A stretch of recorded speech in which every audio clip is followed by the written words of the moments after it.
religion necessary. It depends who you are on the level of the form.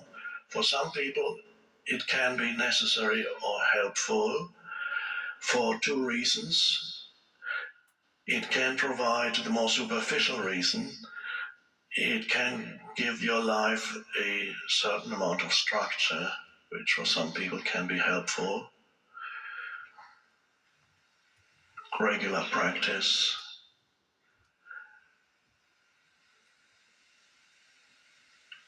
Gives you a feeling of comfort.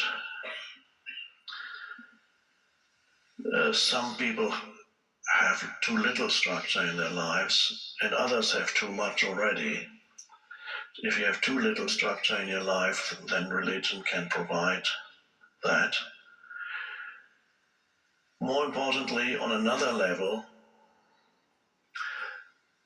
religion can either obscure the spiritual dimension within yourself, and often it does, or if used rightly, if approached rightly, if understood on a deeper level, it can help you access and stay in connectedness with that deeper level of yourself, or the transcendent dimension of consciousness.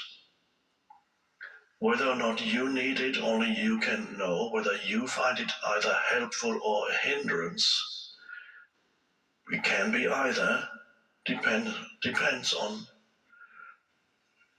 you as a person, your past, what function it had in your past, and so on.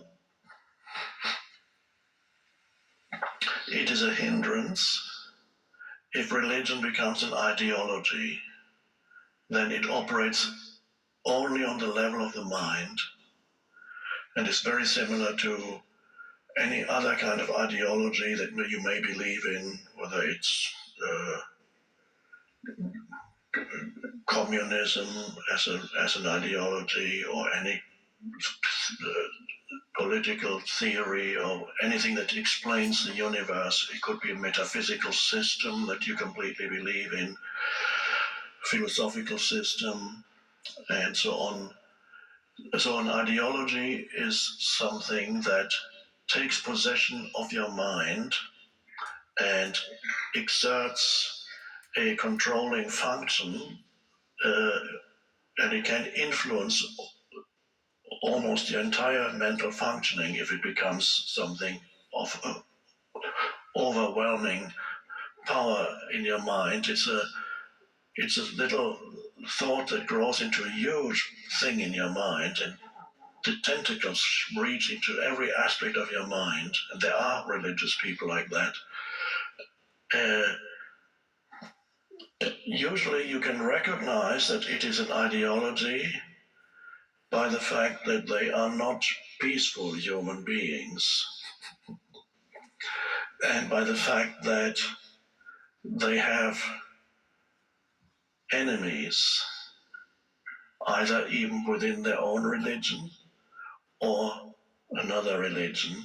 Anybody who does not agree with their ideology becomes an enemy. In the same way that people who were, not nowadays that many, were deeply believing in communism, which was a wonderful idea to start with, of course. The road to hell is paved with good intentions. It was a beautiful idea of equality. Everybody the same. That is wonderful. No personal possessions sounds wonderful too. And the only mistake was it was imposed from outside by people who themselves has not gone beyond the egoic state of consciousness. They just played it in their mind as, that's a good idea. And then it was imposed on other people who also were not in that state of consciousness. But most importantly, those who imposed the idea on others forced them to live it out. The ideal became contaminated with ego. So when these people came to power, their egos became inflated to an enormous degree, almost to absurdity, and without realizing it, they reenacted the same evils, in some cases worse than those that they were fighting against.